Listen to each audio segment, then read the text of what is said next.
For years, President Donald Trump has drawn huge support from conspiracy theory believers, including QAnon, that group, of course, pushing fabricated claims that global elites run child sex rings, among other things like Hollywood elites drink the blood of stolen children. Now, just days after the Trump administration released a memo saying Jeffrey Epstein did, in fact, take his own life, and there is no so-called client list of powerful people tied to sex trafficking, many of those same followers just refusing to believe that. They are feeling betrayed, and that is causing a big war in the MAGA base. CNN chief data analyst Harry Enten is here.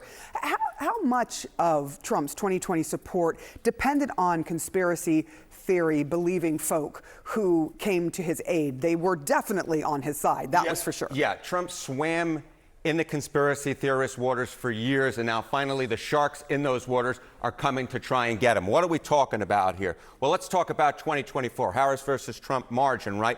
QAnon believers. Look at this margin that Donald Trump built up among QAnon believers. He won them by 61 points, or was at least leading amongst them by 61 points back during the 2024 campaign. Look at those who reject or doubt QAnon. Harris was actually leading amongst them by 16 points during the 2024 campaign.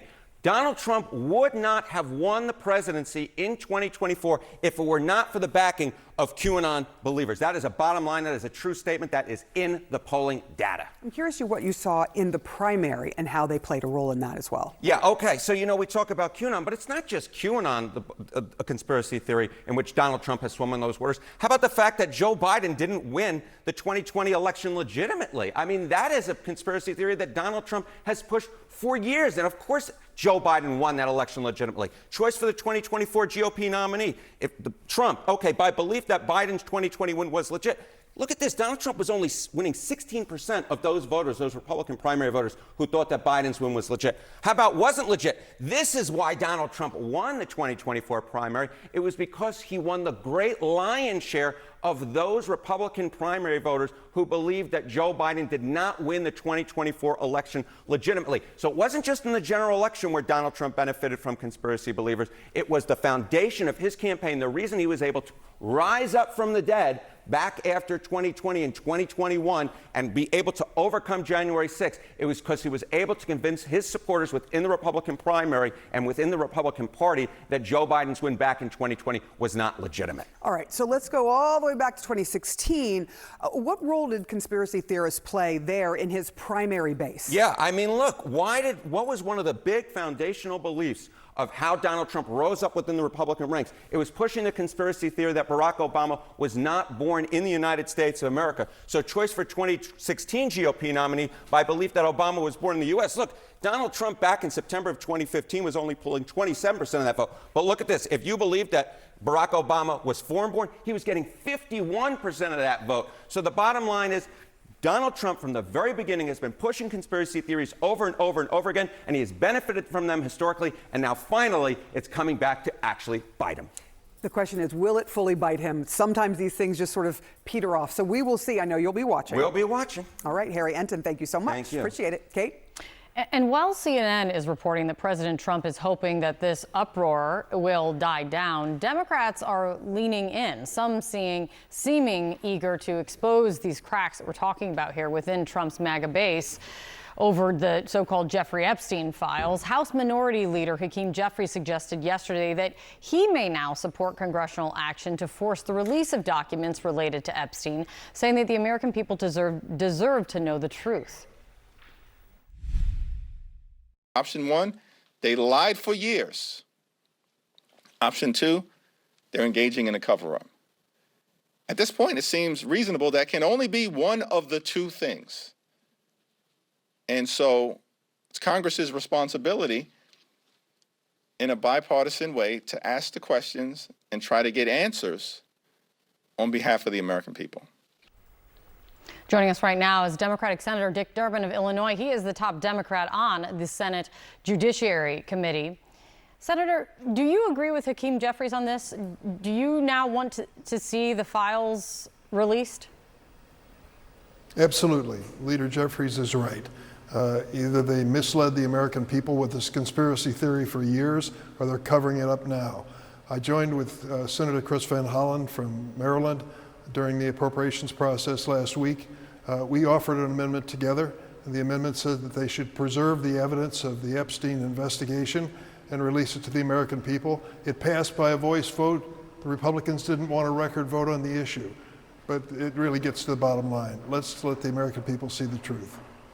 A question, because I was looking back and saw that when you were chairman of the committee, there was some back and forth with Republicans on the committee over pieces of the Jeffrey Epstein file. Marsha Blackburn talking a lot about flight logs that she said she had requested that you had not allowed her, really allowed to see go forward.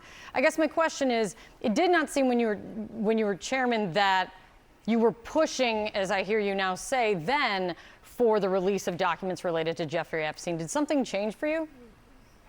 No, nothing changed. I said to Senator Blackburn, I'll be happy to subpoena these documents. Give me a written list of what you're searching for, and I'll proceed and go forward. She never came up with that list because when you're in the midst of a conspiracy theory, it's a lot easier to make charges than to back them up with anything specific.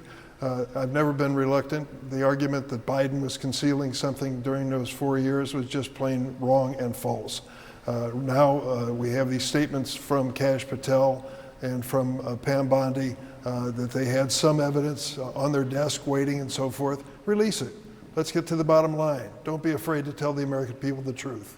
So what I'm hearing from you is you would just like to call their bluff because you don't think there is anything there?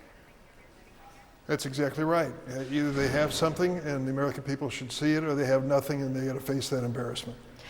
Judiciary obviously has oversight over the FBI. You know all of this that's going on with the deputy director of the FBI, that he didn't show up to work. There's questions of if he's going to stay in the job. He's largely excommunicated himself. Is there a role for the Congress here when it comes to Dan Bongino?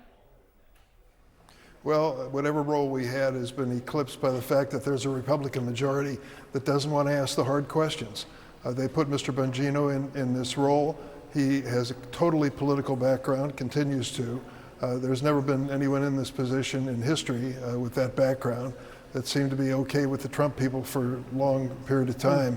But now with this particular controversy, Mr. Bongino's become an irritant to the Trump administration.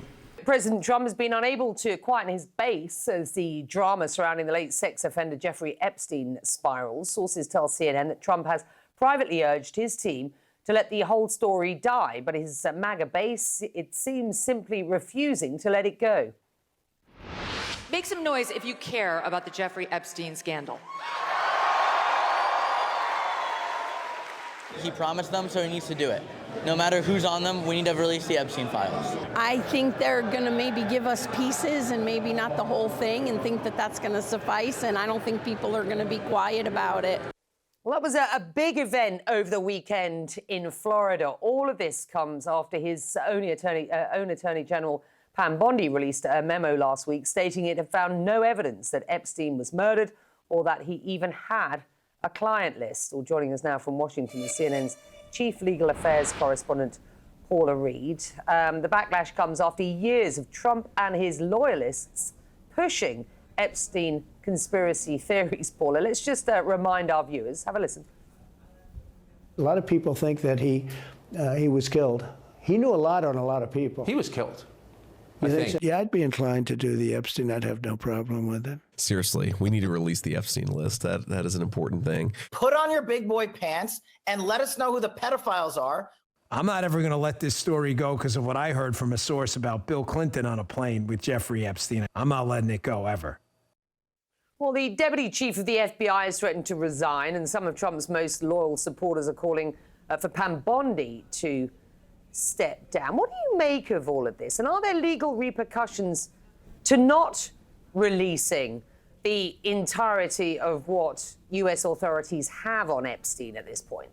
So there's no legal repercussions. I mean, we're talking about the nation's top law enforcement official, the Attorney General. It's up to her if she wants to release any additional information. But there are enormous, as we're seeing, political consequences, because what's unusual about this controversy is the blowback is coming from the president's own supporters as a result of what his own Attorney General promised. She promised that she was going to release more, then she withdrew that promise. And this really seems to have some legs. I mean, this is something that has plagued the Attorney General the entire time She has been in office. She can tweet about pretty much anything, and you'll see in the replies Trump supporters just asking, where are the Epstein files? When are we going to find out about Epstein? This is really a priority for them. Now, politically for the Attorney General, things are looking good for her in that the president has made it clear he is going to stand by her through this, but in doing that, he's endorsing how she's handled that. That means he owns this just as much as she does. Yeah, fascinating. Good to have you. Thank you.